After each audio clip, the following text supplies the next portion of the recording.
Le sujet d'aujourd'hui, c'est le sujet de Yom Kippour. Nous allons citer, pour commencer, un Midrash Rabbah dans Parashat Emor. Amar Ravacha, ki imecha haselicha. Ces mots, on les dit souvent, parce que la selicha, le pardon, imecha est avec toi. Imcha haselicha. Dit le Midrash. Mais Rosh Hashanah haslicha mamtenet etzlecha. Depuis Rosh Hashanah, le pardon, littéralement, est en suspens, attend chez toi. Kol kach lama le ma'an tivare. Pourquoi est-ce que la slicha, l'expiation est chez toi? Elle reste chez toi. Le ma'an tivare. Bishvil iten ematra al briotecha. Pour que que la crainte soit sur tes créatures. Alors, c'est des mots difficiles. On va d'abord bien écouter ce qui est dit. Il dit d'abord que la selicha, l'expiation, la capacité de pardonner reste chez Akadosh Baruch Hu, même à Rosh Hashanah, après Rosh Hashanah. Pourquoi le man tivare? Afin que il y ait la crainte sur tes créatures. Et quand cette crainte va se réaliser, va pouvoir s'appliquer, Bishvil iten ematra al briotecha beyom kippurim. Pour qu'à Yom Kippour, ta crainte s'installe sur les créatures. Ça veut dire qu'il y a déjà une mechila, il y a déjà une selicha qui est en suspens dès Rosh Hashanah, mais elle ne s'appliquera véritablement que à Kippour. Ça ne veut pas dire grand-chose, on ne voit pas vraiment de quoi on parle, et c'est pour cela que je voudrais ici suivre un chemin tracé par le Rav Moshe Shapira pour essayer d'expliquer c'est quoi Rosh Hashanah et c'est quoi Kippour, l'un par rapport à l'autre. Il dit quelque chose qui me semble mechoudash, nouveau et intéressant à enregistrer et nous préparer d'une façon correcte et juste à Yom Kippour. Alors, première chose, on voit qu'il y a une selicha à Rosh Hashanah. Il y a une selicha, il y a un pardon, mais le pardon est suspendu. Il est imecha, il est avec toi, il n'est pas encore offert aux hommes. Il manque quelque chose, mais il y a déjà quelque chose qui fait qu'il y a un pardon à Rosh Hashanah. Quel est le pardon de Rosh Hashanah qui est suspendu? De quoi s'agit-il? D'abord, rappelons-nous le principe que vous savez tous évidemment. Re'e natati lefanecha hayom et achayim et atov vetamavet vetara. J'ai placé devant vous la vie et la mort, le bien et le mal, et surtout la mort et la vie sont devant toi. Uvacharta bachayim. Uvacharta bachayim, ça veut dire tu feras le choix. La Bechira est au centre même de toute la création. Nous le savons, donc nous allons un peu plus vite. Une Mishnah dans Pirkei Avot, Hakol Tsafouy Vahareshut Netuna. Qu'est-ce que ça veut dire Hakol Tsafouy Vahareshut Netuna? Tout est déjà vu et observé depuis le départ, mais le Reshut Netuna, on a quand même le droit, l'autorisation. On a la possibilité de choisir, même si Akol Tsafouy, tout est déjà vu. Akadosh Baruch Hu connaît en fait l'avenir, mais nous avons quand même la possibilité de faire le choix. Ce qu'on appelle Yedia et Bechira, cette fameuse question philosophique. Comment est-il possible que nous ayons le libre arbitre alors que Dieu sait déjà ce qu'on va faire? Il connaît l'avenir alors que ça dépend de notre choix qu'il l'a laissé donc dans nos mains. Donc comment est-ce que lui peut savoir ce que nous allons choisir alors qu'en fait nous choisissons et nous sommes les seuls à le choisir? Donc ce sujet n'est pas celui que je vais aborder aujourd'hui. Simplement sachez que Hachem, c'est un peu comme, je donne souvent cette image pour qu'on comprenne, j'ai un fils, j'ai une fille, je lui dis ne fais pas ci, ne fais pas ça. Maintenant je connais ma fils et ma fille, je sais qu'ils vont le faire, mais je lui ai donné le libre arbitre, il a le choix, mais bon je les connais, je connais les faiblesses. On va dire que c'est un peu ça, même si c'est un petit peu très, très léger comme explication, mais c'est pas le sujet d'aujourd'hui, d'accord? Donc effectivement on a Hareshut Netuna, c'est un mot très important. Hareshut, Reshut ça veut dire le droit, la possibilité, on peut choisir. Tout est donné, c'est Reshut est donné. Akol Tsafouy pourtant, mais Reshut Netuna. Alors, maintenant, ce qui est dans mes mains, donc, c'est Reshut, c'est-à-dire la possibilité de choisir. Maintenant, je vais vous apprendre une halakha que peu de gens connaissent. Quel serait le din si quelqu'un, après un certain nombre d'années, regrette les mitzvot qu'il a accomplis? Il dit finalement, j'ai fait tout ça, j'ai été pratiquant pendant de longues années, mais je me rends compte que tout ça, c'est des bêtises. Je suis Choser Bishéla, comme on dit en Israël. Au lieu de Choser Bitchouva, c'est Choser Bishéla. Voilà. Malheureusement, ça arrive. Et est-ce que les mitzvot qu'il a accomplis et qu'il regrette maintenant d'avoir accomplis sont-elles toujours sur son crédit, à son crédit? Dit le Rambam, Ibed et Kulam. Il a perdu toutes ses mitzvot. Il a perdu toutes ses mitzvot. Donc, il regrette ses mitzvot. Il a tout perdu. Parce qu'en fait, les mitzvot, c'était le fruit d'un choix, d'un libre arbitre. Aujourd'hui, il regrette ce choix. On considère que ces mitzvot ne sont plus ses mitzvot à lui. En fait, ces mitzvot sont mes mitzvot tant que je l'ai choisi de les faire. Si aujourd'hui je choisirais de ne pas les faire, donc elles ne sont pas à moi. Ce n'est pas moi qui les fais, même si à l'époque j'ai vraiment choisi de les faire. Si après je regrette, c'est comme si j'effaçais une base, une socle, qui est la bechira, le choix de faire ces mitzvot, c'est effacé. Donc, attention, nous parlons du bechira d'une façon assez, on va dire, superficielle. Ce n'est pas le sujet principal de notre cours, mais on va voir que c'est très important pour préparer la suite de ce que nous allons dire. La Gemara dans Masechet Shabbat Daf Petet Amud Bet. Im yu chataechem kashanim kasheleg yalbinu. Akadosh Baruch Hu dit à Israël, si vos fautes sont comme les shanim, c'est quoi shanim? Ça veut dire, ce sont les années. Alors il y a shani, c'est rouge, le fil rouge. Et il y a shanim. D'accord? Si vous êtes comme, dit la Gemara, ça veut dire que si vos fautes ressemblent à ces années qui se suivent et qui se ressemblent l'une après l'autre depuis la création du monde, cachez les galbinu, ils vont devenir blancs comme neige. Qu'est-ce que ça veut dire ces phrases bizarres? Si vos fautes ressemblent aux années depuis la création du monde. C'est quelque chose de très bizarre. Qu'est-ce que veut dire ici le texte de la Gemara? Tout ça, il va falloir expliquer. Maintenant, je voudrais ici vous donner le début du chidouche. Et après, on va essayer de répondre aux questions qu'on a posées. Le chidouche que je voudrais ici rappeler est peut-être lié à l'organisation de l'année juive. L'organisation de l'année juive est très spéciale. On commence l'année avec en fait deux mois qui commencent l'année. C'est un peu contradictoire. On a Rosh Hashanah et on a Nissan. Nissan, c'est le premier mois de l'année. Et Rosh Hashanah, c'est le premier jour. Or, le premier jour et le premier mois ne correspondent pas. Ne coïncident pas. C'est à 6 mois d'intervalle. On a deux commencements. Le commencement des jours et le commencement des mois. Le premier mois, c'est Nissan. Le premier jour, c'est Rosh Hashanah. C'est à 6 mois d'intervalle. On a deux pôles de fêtes dans l'année. Pesach Shavuot, qui sont liés.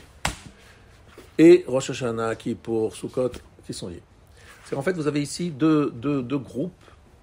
Et il est intéressant de faire cette parallélisme entre ces deux moments, où on trouve le 10 Nissan, Shabbat Hagadol,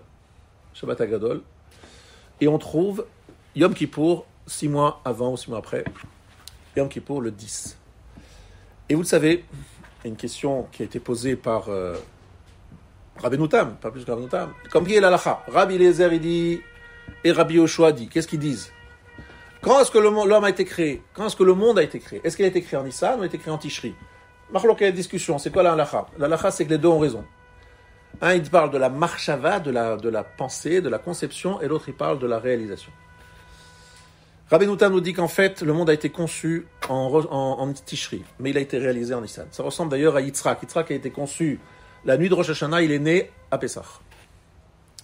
On a ici donc une dimension donc deux groupes de fêtes, et il est intéressant de voir et de comparer et d'associer ces deux groupes, et de les comparer surtout en termes d'action. Quel est l'élément le plus marquant du passage de Nissan?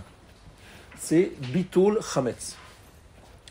Bitul Chametz, ça veut dire la chose suivante. J'ai du Chametz, et je dis que ce Chametz soit considéré comme la terre, comme la poussière de la terre. En disant ces mots-là, je ne suis plus responsable sur le Hametz. Le Hametz, finalement, il n'existe plus. Enfin, il n'existe plus. Il existe, il est là, devant moi. D'après la halakha, d'après la Torah, si je fais bitul Hametz, je ne suis plus responsable sur le Hametz.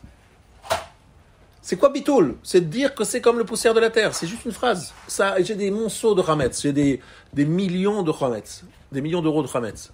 Bitul Hametz, ça suffit. Est-ce qu'on trouve cette notion de bitul dans l'espace Rosh Hashanah Kippour? Jusqu'à présent, j'aurais dit non, il n'y a pas de bitul. Eh bien, c'est une erreur. Il y a une notion de bitul, comme il y a bitul Hametz, il y a ici bitul à propos de Rosh Hashanah. Qu'est-ce que ça veut dire le bitul? Regardez bien le Rambam dans Ilchot Teshuvah lorsqu'il parle de Rosh Hashanah.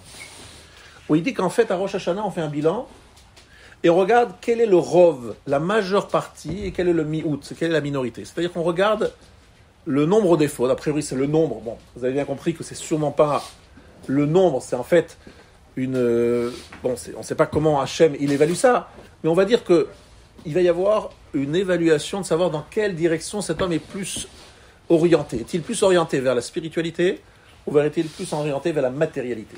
On va prendre une balance et on va évaluer ça. C'est pour ça que le mois de Rosh Hashanah, le mois de Tishri, c'est le mois de la balance. On va mettre sur une balance, et alors, imaginons qu'il y a plus de mitzvot, d'accord? Donc c'est Rov mitzvot, majeure partie de Sruyot. Alors, qu'est-ce qu'on fait avec lui? Ben, écoutez bien, il y a un mot qui se dit dans les Slichot Ashkenaz, Ben Kissé le Asor, Ishlachnu Roa Seor. Entre Kessé le Asor, c'est-à-dire entre Kessé, c'est Rosh Hashanah, et Asor, le 10, c'est le Yom Kippour, nous avons jeté Roa, le mal, Seor, du levain. Encore une fois, cette image du levain, toujours à cette période. Et une phrase aussi dans les Piyutim Ashkenaz, le Mochel Avonot Badin, celui qui expie les fautes dans le jugement. Comment est-ce qu'il peut Mochel Avonot Badin? Il est en train de juger. S'il est en train de juger, donc il n'est pas en train d'être pardonné, il est en train de juger. Donc si on juge, on est dans le détail, on est en train dans l'exigence. Alors où se passe la mechila des fautes? Je parle bien des fautes. Pendant le jugement. La réponse, c'est la hacha. C'est-à-dire que si je vois qu'il y a un rov avonot, il y a ce qu'on appelle bitul berov. Annulation dans la majorité. Il y a une majorité de mitzvot. Je considère que les avonot sont mevutalot, annulés. Et le Rav va dire plus loin. Il va dire que même nous n'aurons pas besoin de faire charata.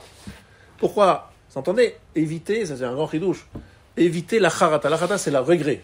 C'est pas la peine d'arriver à charata, au regret, si on est capable de faire le bitul. Qu'est-ce que ça veut dire le bitul? On va expliquer ça de façon très concrète, pour que tout le monde ici comprenne très clairement de quoi je parle. Le Rav ici est en train de dire que si par exemple, à Rosh Hashanah, j'arrive à démontrer devant le tribunal céleste qu'en vérité ma vie, c'est d'abord la tfila, la Torah, les mitzvot, la gmilut chasanim, ça c'est la chose principale dans ma vie. Je fais d'autres choses aussi. Je fais quelques avérotes ici et là, mais ce n'est pas mon objectif principal, c'est pas mon aspiration principale. C'est quelque chose de tzedadi, de secondaire. Et plus que ça, pendant cette période des 10 jours, j'arrive à être mevatel, faire bitul, pas du chametz, mais bitul, c'est-à-dire de déconsidérer, de considérer cette partie-là, non vraiment, ça m'attire pas vraiment. Vous perdez l'attirance parce que vous vous rappelez que, franchement, c'est pas... Vous minimisez, vous montrez comme c'est quelque chose de peu d'importance, il va y avoir ce qu'on appelle un bitul, une annulation de la dette de la avonote, parce que pour toi, ça n'a plus de valeur. En fait, c'est prendre de la hauteur pendant ces 10 jours, à tel point que ce qu'on faisait avant, et qui avait pour nous tant d'importance, comme ces moments de Avera, qui étaient si goûteux et sympathiques, vont perdre de leur importance, comme le bitul chametz. Je dis, le chametz, il est là, il a une valeur. Mais je dis non, pendant Pessah, il n'a aucune valeur, le chametz. Pourtant, juste après Pessah, il va reprendre sa valeur. Mais pendant Pessah, il n'a pas de valeur. Ça veut dire que vous êtes capable de considérer que quelque chose qui est là, présent, qui est une réalité, parce que vous avez décidé de l'aduler, eh bien, il n'existe plus. Il n'a plus de valeur. Ainsi, on va dire la même chose dans les avonotes. Il y a des avonotes, mais il y a un rov mitzvot, il y a une majorité. Et il y a une notion de bitul berov, annulation de la majorité. Vous savez, connaissez ce principe. J'ai 3 morceaux, dit le Shulchan Aruch, dans Ilchot Tarovet. J'ai 3 morceaux. 2 morceaux de viande cachère et 1 morceau de viande taref. Ma mâche de la viande pas cachère du tout. Ils sont mélangés, je ne sais plus lequel il est cachère, lequel il est taref. Ils se ressemblent, j'ai aucun moyen de savoir que... Là, la chasse, c'est bitul berov. Je mange les 3. Vous entendez? Je mange les 3, peut-être pas en même temps, mais les uns après les autres, je mange les 3, mais je suis sûr que j'ai mangé quelque chose de pas cachère. Batel berov, c'est annulé dans le rov. On va dire bitul beshishim, lorsqu'on annule dans les 60, c'est qu'on dit que le goût disparaît. Bon, on va dire que dans 60 fois. Mais lorsque vous êtes en rov, c'est 2 sur 3, c'est énorme, un tiers. Et vous dites, voilà, bitul le rov, c'est annulé. Vous entendez, c'est quand même une halakha incroyable. Donc je peux dire à Kadosh Baruch Hu, à Rosh Hashanah, regarde, prends ta balance, regarde dans quel côté ça penche. Ah, les mitzvot, il y a plus de mitzvot, il y a plus de motivation pour la spiritualité, mais il y a aussi des averot. Eh bien, je dis à Kadosh Baruch Hu, batel, annulé. Bitul berov. Et c'est pas juste ce que je dis, mais je dis, à Rosh Hashanah, je dis très fort, je dis à Kadosh Baruch Hu, c'est toi le roi, c'est toi la vérité, c'est toi le émet. Tout ça, c'est des bêtises. Je me suis laissé aller, c'est des choses qui n'ont pas d'importance. C'est pas important dans ma vie. Hachem dit, ah, très bien, très bien. Ben, imcha haselicha. Hachem dit, ben voilà, je pardonne. Je pardonne parce que je respecte mes règles que je me suis imposées. Bitul berov. Et en plus, il ne le fait pas simplement halachiquement, mais il le ressent. Ce jour de Rosh Hashanah, il dit, non, franchement, c'était bête. Pourquoi j'ai fait ça? Il se sent, il prend de la hauteur. Et il regarde cela avec comme un peu des jeux, des enfantillages, de l'enfantillage, et des choses très secondaires. Hachem, il dit, je marche, je vote pour. Je dis, Batel Borov. Donc finalement, c'est parfait. On n'a pas besoin de Kippour, on n'a pas besoin de Aseret Yom Teshuvah. On s'arrête à Rosh Hashanah, et l'affaire, elle est réglée. Et en plus, à bon prix, puisqu'on a gardé avec nous les Averot, mais on les a Vatel, les a annulés. Et moi, j'aime bien ça parce que ça me permet de faire une symétrie avec Nissan et Chametz. Dans les deux cas, il y a Bitoul, il y a une annulation. Et en plus, c'est très intelligent pédagogiquement. Parce que, vous le savez très bien, pour se changer dans la vie, pour évoluer dans la vie, il faut justement, souvent je le dis, revoir son échelle de valeur. C'est très intelligent pédagogiquement pour dire pourquoi. Si vous voulez que quelqu'un change, vous voulez que quelqu'un évolue positivement, il faut que vous arriviez à le convaincre de l'enfantillage, de la bêtise, de côté médiocre de ces quelques avérotes qu'il fait, et lui dire, écoute, franchement, lorsque tu fais des mitzvot, t'es super, et là je vois vraiment que t'es motivé, ça c'est vraiment quelque chose d'un enfantillage.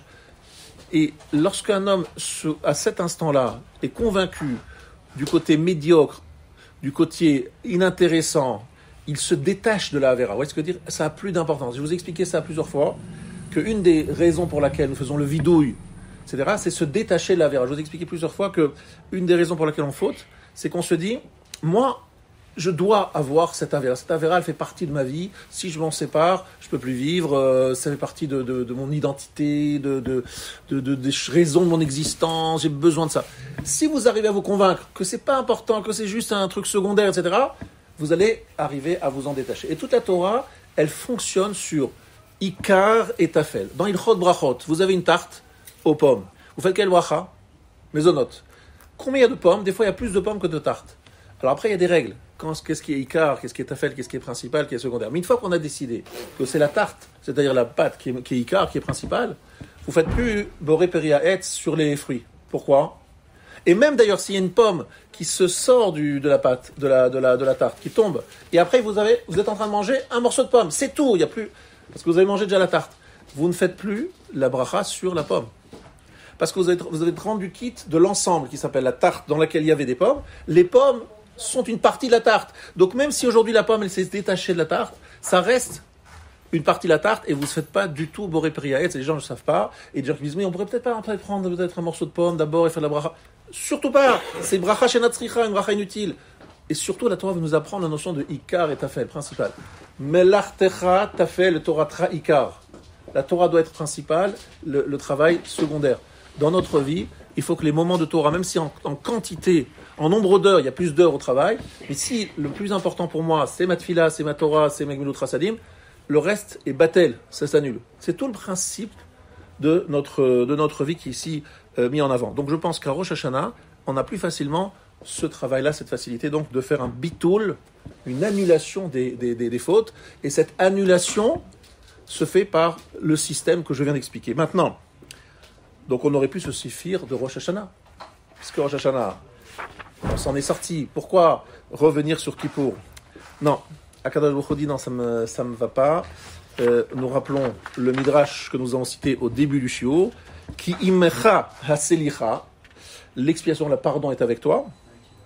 Le ma'an tivare, mais le ma'an tivare il faut que tu amènes la crainte. Il faut que tu aies Yom Kippour. Yom Kippour, c'est amène la yira, la crainte. Donc, même si tu aurais pu pardonner à Rosh Hashanah, tu veux pas que ça se passe à Rosh Hashanah, tu veux absolument que Kippour passe par là. C'est qu'on peut pas dire que quelqu'un va se dispenser de Kippour en disant, bon, finalement, Rosh Hashanah, je suis tzaddik gamour, j'ai machin, j'ai fait bitoul berov. Non. Il faut que tu passes par la case Yom Kippour. Pourquoi? Les ma'an tivare. C'est quoi alors? C'est vraiment ça qu'il faut expliquer. Maintenant qu'on a bien expliqué cette première partie, il est absolument devenu indispensable d'expliquer la deuxième. La deuxième partie qui est en fait liée à quelque chose de très simple, quelque chose de très simple qui doit être, vous savez, dans la vie, lorsqu'on pratique la Torah et les mitzvot avec les années, souvent dit, il y a tant d'arbres qu'on ne voit plus la forêt. Tant il y a d'arbres et on ne voit plus la forêt. Qu'est-ce que ça veut dire? C'est qu'on voit des détails et on ne voit pas le point principal. Donc, en fait, le point qui doit être développé ici, c'est le point principal lorsqu'on parle, par exemple, de Yom Kippour, et développé ici par les Farshim, en disant qu'en fait, dans Pirkei de Rabbi Eliezer, c'est donc un midrash de Rabbi Eliezer Agadol, il nous dit que la Mila d'Avraham Avinu était à Yom Kippour. Comme c'est décrit, Vayamol et Besar Orlatam Be'etzem Hayom Hazeh. Et à propos de Yom Kippour, c'est écrit Be'etzem Hayom Hazeh. Vous entendez ce Rabbi, ça c'est un grand chidouche. La Mila d'Avraham Avinu a eu lieu à Yom Kippour. Alors, ça va pas du tout avec d'autres midrashim qui disent que ça s'est passé à Pessah, d'accord? Et donc ici c'est Pirkei de Rabbi Eliezer, donc vous vérifierez. Mais même si il n'y a pas c'est pas vraiment le jour, il y a une volonté de la part du midrash qui est certaine de faire un lien entre la Mila d'Abraham et Yom Kippour. Et la question est de savoir pourquoi. Et la réponse est la suivante. C'est qu'en fait, le point principal, comme j'ai expliqué qu'il faut trouver le point fondamental dans chaque moment, Yom Kippour, c'est avant tout un jour de Biur Hara. Vous savez tous, vous connaissez tous la Gematria, la valeur numérique du mot Ha-Satan, et vous savez tous que c'est 364 et qu'il y a 365 jours dans l'année, que le 365e jour c'est Yom Kippour, que ce jour-là, le Satan n'a pas l'autorisation de venir accuser. S'il arrive, on lui dit monsieur dehors, exit. Donc c'est un jour où on est un petit peu libéré de ces accusations. Très bien.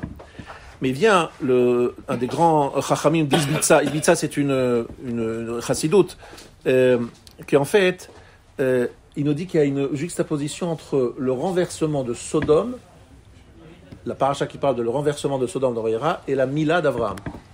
Et c'est pas par hasard, c'est parce qu'en fait, le renversement de Sodome était la Orla du monde.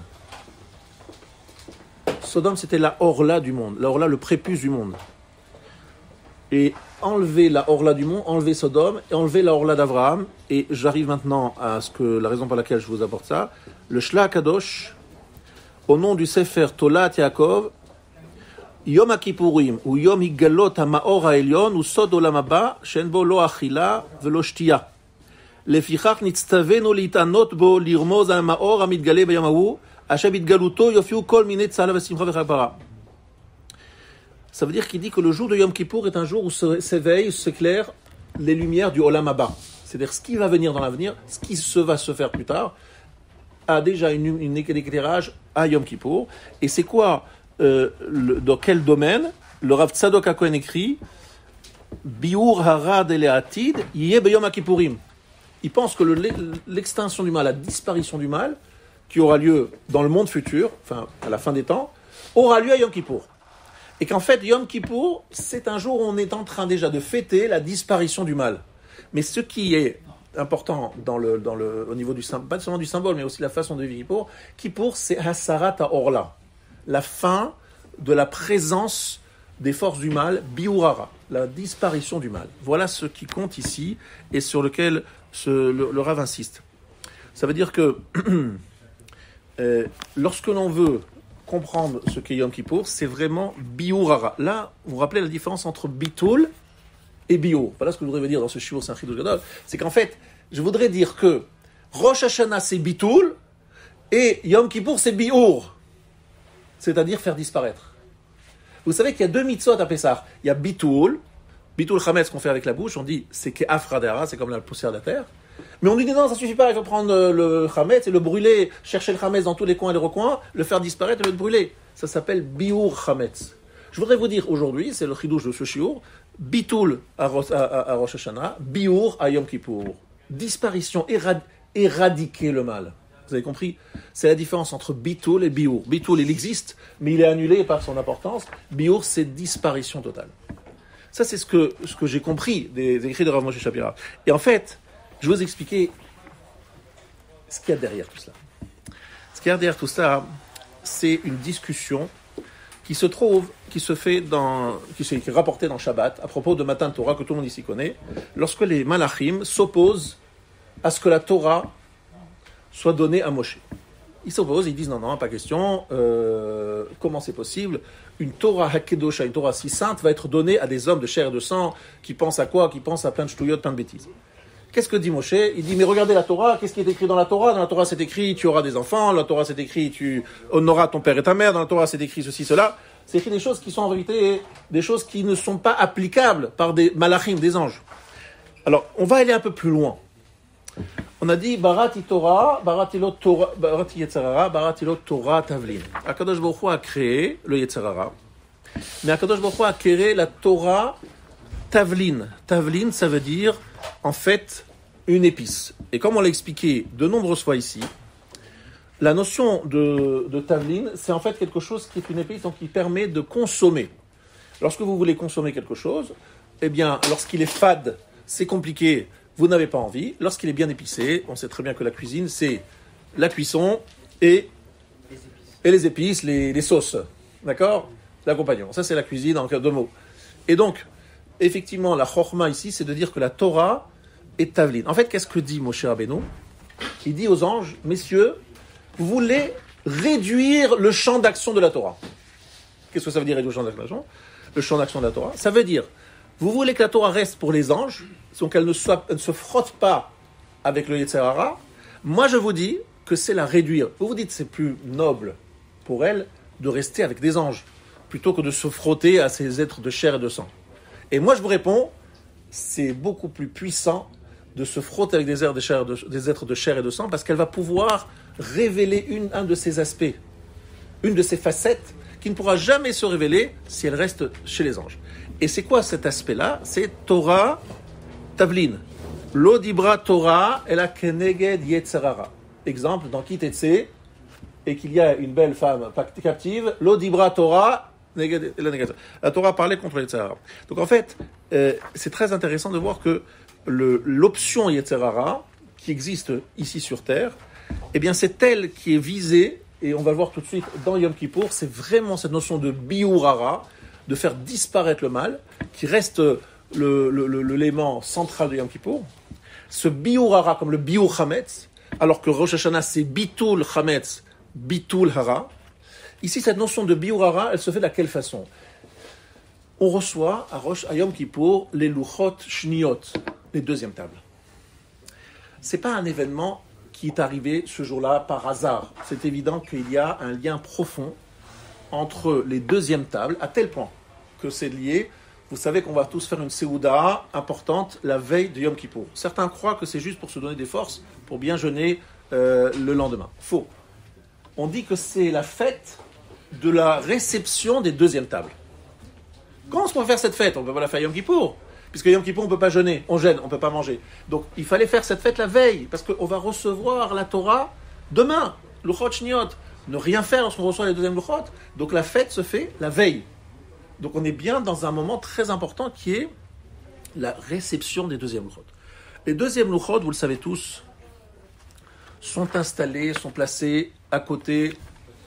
Alors, est-ce que c'était dans deux boîtes ou pas? En tout cas, les deux sont récupérés, les débris des premières et les deuxièmes. Et les deuxièmes et les premières, c'est un seul et même bloc. C'est-à-dire, grâce aux deuxièmes, on va retrouver les premières, n'est-ce pas? C'est évident que c'est ça le sujet. Et comment on va s'y prendre? Alors là, Rabotai, je vais vous dire aussi un nouveau chidouche, deuxième chidouche de ce matin. C'est quelque chose que je voudrais vraiment que vous écoutiez, parce que c'est ça, le cœur même et la clé pour arriver à s'en sortir à Yom Kippour. de nombreuses reprises, on répète les Shlosh Esrei Midot HaRachamim, les 13 attributs de miséricorde, Shlosh Esrei Midot HaRachamim, vous le savez tous, de très nombreuses fois.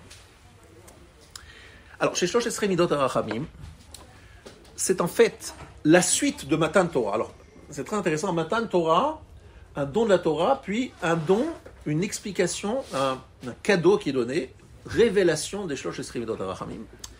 Mais mieux que ça, et c'est là que le Rav m'a éclairé ça, je n'avais jamais compris comme ça, Moshe demande à Kadosh Baruch Hu, il dit Hachem, tu nous donnes la Torah, merci, très bien. Je voudrais que tu me donnes et que tu me révèles le sachar, le salaire des tzaddik. Quel est le salaire promis? On gagne combien pour tout ce boulot? On veut avoir un petit peu la grille des salaires. On veut avoir un peu un devis. Ça coûte combien? Ça revient cher, les mitzvot. Tout le monde est fatigué, on est là, on se lève super tôt, on passe 2 heures de prière. Bon, mais c'est une grosse galère. C'est quoi le salaire? Alors, il dit la chose suivante. Il dit quelque chose d'assez assez incroyable. Alors, il nous dit, je vais te montrer Otsar Matnat Rinam. Je vais te montrer un réservoir, un lieu dans lequel il y a le cadeau, le Matanat Rinam. Un cadeau gratuit.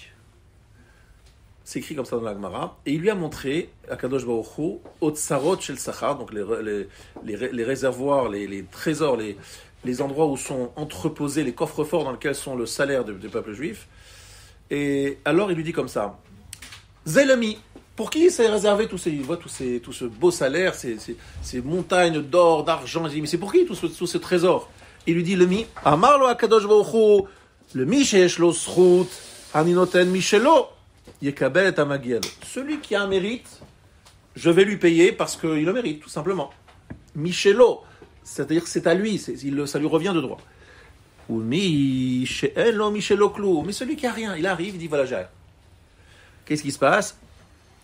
Attention, c'est un mot très important. Et il sait qu'il n'a rien à lui. Et de suite, il reçoit de ce salaire, il montre un otsar, un coffre-fort où il y a le salaire de ceux qui ne sont pas méritants, qui n'ont pas de mérite. Et alors on demande, mais c'est quoi ce truc-là? Je comprends plus rien. Alors si on reçoit, si on n'a rien fait, finalement pourquoi faire? Et Matsatichen Beinai, parce qu'il a trouvé grâce à mes yeux. Je l'ai trouvé sympathique, il a une bonne tête, je lui ai donné. En deux mots, on est en train de parler a priori du chouchoutage, de passe-droit, de la tête du client. La tête du client, exactement. C'est a priori ce qu'on lit dans ce qu'on dit Segmara. Alors, le Rav l'explique. Le Rav explique quelque chose d'extraordinaire parce que vous allez comprendre vous avez évidemment cette phrase et ces choses-là, j'avais entendu 20 fois, mais là, je n'avais pas compris la finesse. Il a regardé comme d'habitude, révélé la finesse qu'il y a derrière ça. Il dit la chose suivante. À plusieurs reprises, dans l'introduction de ces Shlosh Esrei Midot HaRachamim, qu'on répète de nombreuses fois, quel Rachamim, on dit que Moshe Hodata le Anav Mikedem, comme tu l'as fait savoir au Anav. Qui c'est le Anav? C'est Moshe Rabbeinu. Anav, c'est quoi Anav? Humble. Tu lui as fait savoir à ce Anav.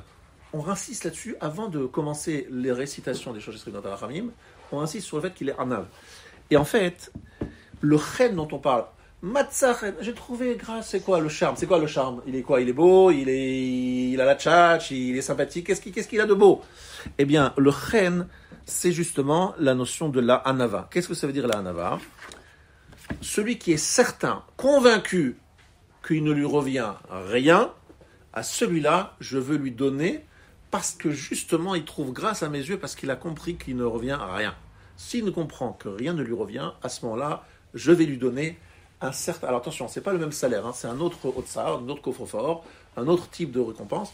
Je voudrais lui offrir quelque chose à celui qui est convaincu que rien ne lui revient. Personne, celui qui ne vient pas demander, exiger et dire payez-moi parce que j'ai fait ci, cela, celui-là, il a un salaire bien particulier qui lui est réservé.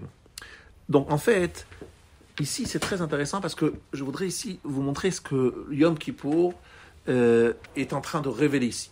Yom Kippour est en train de révéler qu'il y a un matnat rinam, une sorte de otsar, un nouvel élément qui est, on va dire, différent, dont le mérite est différent, qui s'appelle la dimension de Hanava, et la dimension de celui qui va recevoir en pensant que rien ne lui revient. Et Akadosh Baruch Hu dit, celui-là, matzachen, chen, c'est la chose chinam, le charme. Vous savez que le charme, le charisme, le charme, c'est pas toujours explicable. Si vous demandez à quelqu'un, pourquoi celui-là a du charisme et celui-là moins? Prenez celui-là, il a des fois un visage plus beau, on va dire, au niveau plastique, au niveau de la... mais il n'a pas de charme. Esthétique. Au niveau esthétique, il est plus beau. Mais il n'a pas de charme. Celui-là, il n'est pas très beau, mais il a beaucoup de charme. C'est très dur d'expliquer pourquoi il y a du charme et pas du charme. C'est quelque chose qui s'appelle chinam, gratuit. C'est-à-dire que c'est quelque chose qui ne s'explique pas. Donc lorsque Akadosh dit, ils ont trouvé grâce à mes yeux, en fait, il est en train de dire que il avait envie que les Juifs, à ce moment-là, Yom Kippour, soient convaincus du fait que rien ne leur revient. Et que lorsqu'Akadosh Baruch Hu leur dit, non, combien je vous dois, ils disent, mais vous ne me donnez rien, Akadosh Baruch Hu, c'est moi qui vous dois. Et Akadosh Baruch Hu dit, ah, d'accord. Donc, je vous donne alors, parce que vous ne pensez qu'on rien nous. C'est ça les Shlosh Esrei Midot HaRachamim. Rachum, Chanoun, Erech HaPaim. On insiste sur le fait qu'Akadosh Baruch Hu n'est pas en train de payer un dû, il est en train de faire un chèque à des gens qui ont simplement compris combien il est Rachum et combien il est Chanoun. Maintenant, je vais vous expliquer comme c'est important. Une seconde, hein, je ne vais pas t'oublier de perdre mon fil. Qu'en fait, toute la notion de Luchot Shniot, c'est justement cette notion de Baratilo Torah Tavlin. Et ici, je vais vous expliquer quelque chose de très important. Qu'est-ce que c'est par Torah Tavlin? Torah Tavlin, ça veut dire la Torah qui vient faire une épice pour pouvoir consommer le Yetzer Hara, consommer le Yetzer Hara. Comment est-ce qu'on consomme le Yetzer Hara? Et qu'est-ce que ça veut dire consommer le Yetzer Hara? Consommer le Yetzer Hara, c'est la chose suivante. C'est écrit Ve'ahavta et Adonai Elohecha bechol levavcha ou bechol nafshecha ou bechol meodecha. Tu aimeras Hachem ton Dieu de tout ton cœur. Tout le monde connaît la question que pose Rashi. Pourquoi c'est écrit levavcha avec deux bêtes? On aurait dû dire bechol libecha. Donc s'il y a deux bêtes, c'est qu'il y a une anomalie qui va nous dire, Rashi nous dit, c'est avec ton Yetzer Hara. Tu dois aimer Hachem avec ton Yetzer Hara. Qu'est-ce que ça veut dire aimer Hachem avec son Yetzer Hara? Alors, il y a plusieurs possibilités d'explication, mais il y a une explication nouvelle que je vais vous expliquer maintenant. Le monsieur qui a vécu toute une année et qui a été en prise avec le Yetzer Hara et qui arrive à Yom Kippour et qui dit à Kadosh Baruch Hu, tu sais, à Kadosh Baruch Hu, je reconnais, j'ai flanché, j'ai trop donné au Yetzer Hara. Cette reconnaissance qu'il offre à Kadosh Baruch Hu, comme disait Kadosh Baruch Hu, je suis conscient de mes faiblesses, je suis conscient du fait que rien ne revient, j'ai beaucoup fauté et j'ai pas été à la hauteur. Cette reconnaissance-là est de nature Avehavta et Hashem bechol levavecha. C'est-à-dire que je dis à Kadosh Baruch Hu, quelque part, je vais t'aimer si par le fait que je reconnaisse le fait que le Yetzer Hara m'a un petit peu attrapé pendant cette année, qui m'a un petit peu... voilà. Je voudrais que tu exauces mes prières, que tu me donnes Rachamim, et se révélera ici, regardez bien que c'est important ce problème, se révélera ici le profondeur de ta miséricorde.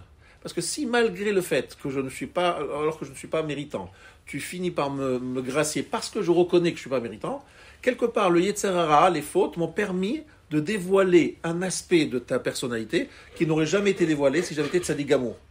Avec mes défauts, j'ai fait apparaître un élément qui fait partie de ta grandeur et qui finalement se révèle comme étant.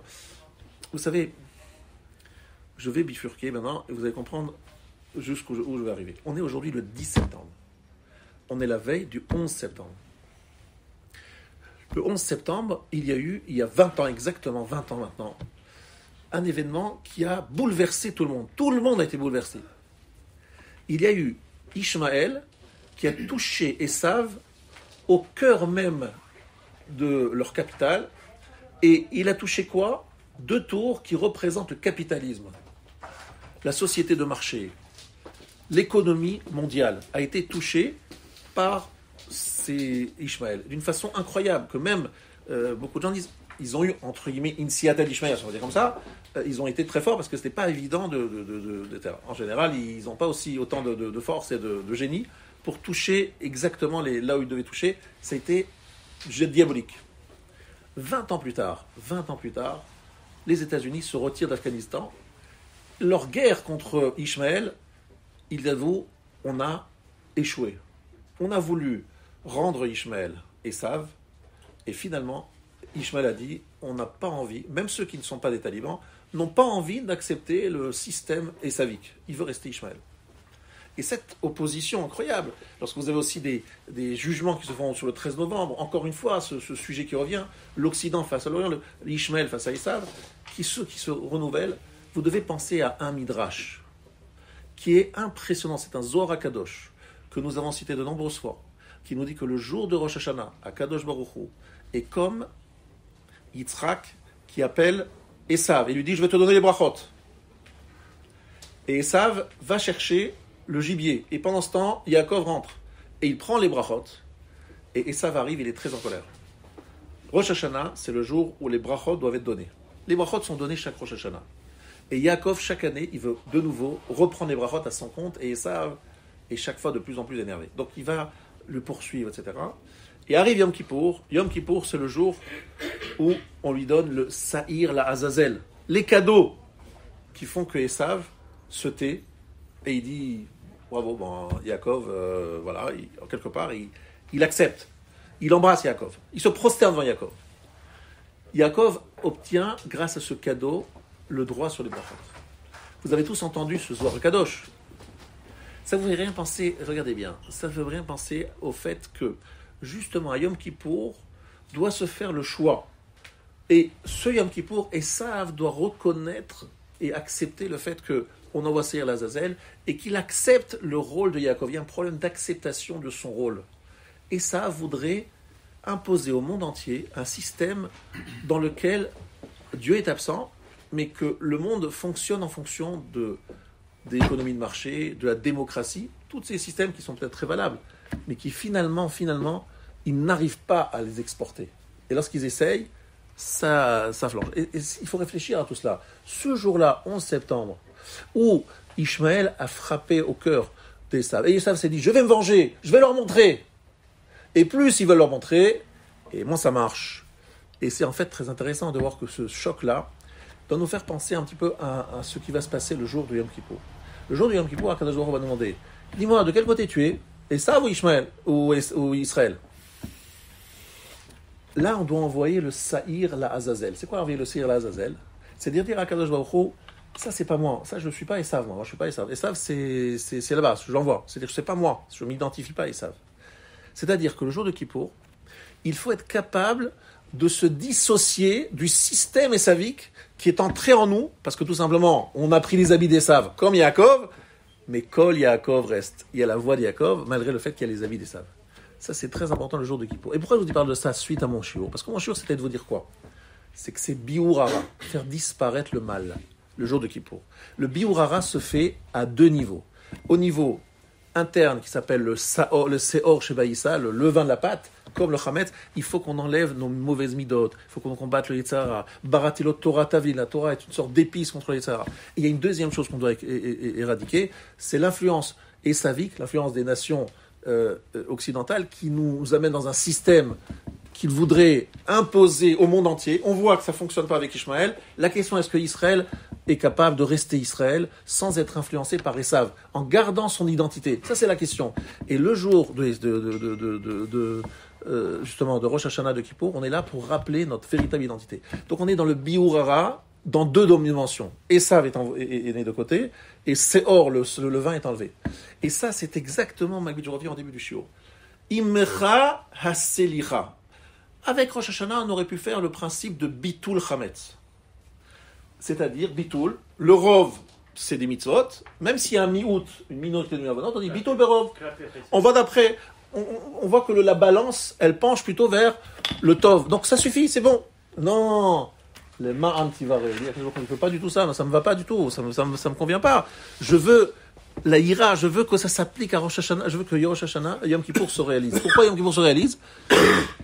Je ne veux pas me suffire de Bitul Chametz, je veux Biur Chametz. Ceux qui connaissent un peu Psachim, ils savent combien dans Psachim, il y a toute une question. On aurait pu faire Bitul, pourquoi on fait aussi Biur? Non, est-ce qu'on fait, ça suffit Bitul, dans Biur, machin, tout ça, toute la discussion dans Psachim. Je répète, ici, c'est la même problématique. Est-ce que ça suffit Bitul, Avanot, ou il faut Biur Hara? Viennent les Luchot Shniot nous enseigner, les Luchot Shniyot, c'est le but, c'est d'éradiquer le mal. Le fait qu'Hachem nous donne la Torah, il nous dit, ça aurait pu rester chez les Malachim, mais je veux montrer que la Torah, elle a cette force d'éradiquer le mal. Le mal, il a deux niveaux. Esav au niveau extérieur, et Seor, le vin de la pâte, à l'intérieur. Il faut l'éradiquer. Et pour l'éradiquer, il faut consommer grâce à Tavlin. C'est quoi la consommation des Tzahara? Vous rentrez dans une yeshiva, et vous voyez des Bachurim crier très fort. Dans un Beth Midrash, des gens crient très fort. Non, j'ai raison, non, t'as raison, chacun est en train de se battre. Vous rentrez dans une bibliothèque nationale, silence total. Maintenant, ils ont fait l'expérience, les rabbinim, ils ont dit, bon, écoutez, on va éradiquer le Yetzer Hara des Harayot. On va enlever le mauvais penchant de la sexuelle. On va faire une expérience. Le Zohar HaKadosh dit, ils sont allés dans le Beth Midrash, ils s'est transformé le Beth Midrash en bibliothèque nationale. Plus de bruit, pas de truc, machin, plus aucune discussion, plus aucun... C'est-à-dire que Chedvata, Dishmatata, c'est les mots du Zohar HaKadosh, le plaisir dans l'étude a disparu. Ça veut dire qu'en fait, la Torah et le Yetzer Hara fonctionnent bien ensemble. C'est devenu une épice. C'est super sympa d'étudier. Vous savez pourquoi c'est super sympa d'étudier? Parce que je vais crier sur mon copain. Mais vous avez compris, c'est pas crier pour crier. Prenons un exemple. On sait tous très bien que les Juifs, on a du mal à vivre. On est tout le temps en train de se disputer. La Torah, elle a prévu, pour ce besoin de discussion qu'on a entre nous, la discussion sur la Gemara. Voilà. T'as compris comme ça le Drashi, le Tosot? Moi j'ai compris autrement. Et non, tu n'as rien compris. Là c'est magnifique de mettre ici, d'orienter, de canaliser votre besoin, de dire à l'autre qu'il n'a rien compris. Dites-le, canalisez-la, vous le sublimez parfaitement et vous êtes dans Chedvata Dishmatata. Vous ne le faites pas dans la Torah, vous le faites dans d'autres domaines qui sont vraiment catastrophiques et destructeurs. Alors que la Torah, au contraire, une fois qu'on a fait la paix, on devient les plus grands amis du monde, même si on se tape dessus pendant l'étude. Parce que lorsqu'on tape dessus, c'est Machloket, les Shem Shamaim, alors que les autres Machloket, c'est pas le Shem Shamaim. C'est ça tout ce que la Torah va nous faire. Donc regardez bien comme c'est magnifique. La Torah révèle, a montré ici une de ses facettes que jamais les Malachim n'auraient pu révéler, que la Torah est capable, même avec le Yetzer Hara, de le transformer en quelque chose qui est consommable. Comme l'épice. Alors que Esav, on a vu que Saïr l'Azazel, il faut lui envoyer une offrande pour qu'il se calme, pour que Esav ne vienne pas nous accuser. Eh bien, ce Esav qui ne doit plus nous accuser, 11 septembre, c'est Esav qui se remet en question. 20 ans plus tard, Esav qui dit, on n'y arrivera plus. C'est pas la peine d'essayer, on n'arrivera pas. Qu'est-ce qu'on n'arrivera pas? On n'arrivera pas à imposer notre système. Eh bien, nous, les Juifs, on a toujours pensé que ce système, même s'il avait des bons côtés, et qu'il faut qu'il soit associé à la Torah, il doit être, on va dire, associé. Il y a Daim. Ah oui, c'est magnifique. Si vous avez besoin de partir en Israël, il y a le Boeing, il y a l'Airbus. Ça, il y a Daim et ça. C'est très bonne technologie. Vous avez besoin de retrouver tous les textes de la Torah. Vous avez Otsara Chorma, vous avez des puces, des moteurs de recherche, vous avez des ordinateurs extrêmement puissants. Qui a fait ça? Et ça, magnifique. Bravo. Ça, c'est une bonne utilisation. Vous avez besoin de diffuser de la Torah, vous organisez et vous le mettez sur Internet, les mondes géants. Là, hier, j'ai reçu un message de quelqu'un de Madagascar. Il m'a dit, je m'appelle Shimon, je suis de Madagascar, je voudrais vous parler. Je voudrais vous envoyer